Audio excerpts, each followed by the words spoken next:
আপনি কি জানেন বাংলাদেশে এমন এক সমুদ্র সৈকত আছে যেখানে একই জায়গা থেকে সূর্যোদয় আর সূর্যাস্ত দুটোই দেখা যায়? হ্যাঁ, ঠিকই ধরেছেন, সাগরকন্যা কুয়াকাটা। বরিশালের পটুয়াখালী জেলায় অবস্থিত প্রায় 18 কিলোমিটার দীর্ঘ এই সৈকত শুধু নয়নাভিরাম নয়, বরং ইতিহাস আর সংস্কৃতির এক অনন্য সাক্ষী। কুয়া মানে কূপ আর কাটা মানে খনন করা। শত বছর আগে রাখাইন জনগোষ্ঠী এখানে পানির কূপ খুঁড়ে বসতি স্থাপন করেছিল। সেই থেকেই নাম হয়েছে কুয়াকাটা। এখানে আসলেই আপনি পাবেন ঝাউ গাছের সারি, লাল কাঁকড়ার দ্বীপ, পাতরার বন, বৌদ্ধ মন্দির আর রাখাইন সংস্কৃতির ছোঁয়া।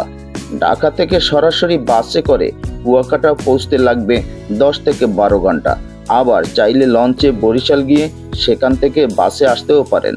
থাকার জন্য আছে লাক্সারি রিসোর্ট থেকে বাজেট হোটেল পর্যন্ত। আর খাবারের ক্ষেত্রে অবশ্যই মিস করবেন না সাগরের টাটকা মাছের বারবিকিউ, চিংড়ি আর কাঁকড়ার ঝাল ঝাল পদ এবং রাখাইন সম্প্রদায়ের ঐতিহ্যবাহী খাবার।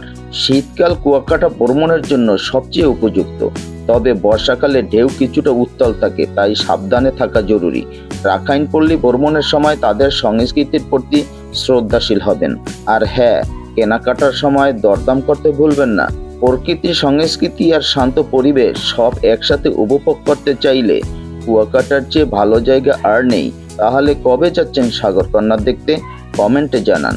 সুপ্রিয় দর্শক, ভিডিওটি ভালো লাগলে অবশ্যই লাইক দিন, কমেন্ট করে আপনার মতামত জানান আর শেয়ার করুন বন্ধুদের সাথে।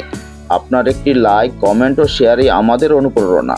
আর এরকম নতুন নতুন ভিডিও পেতে হলে এখনই সাবস্ক্রাইব করুন আমাদের ইউটিউব চ্যানেল আলোর দীক্ষা এবং উহার পাশে থাকা বেল আইকনটি অন করুন। ফলো করুন আমাদের ফেসবুক পেজ আলোর দীক্ষার সঙ্গে থাকুন। ধন্যবাদ।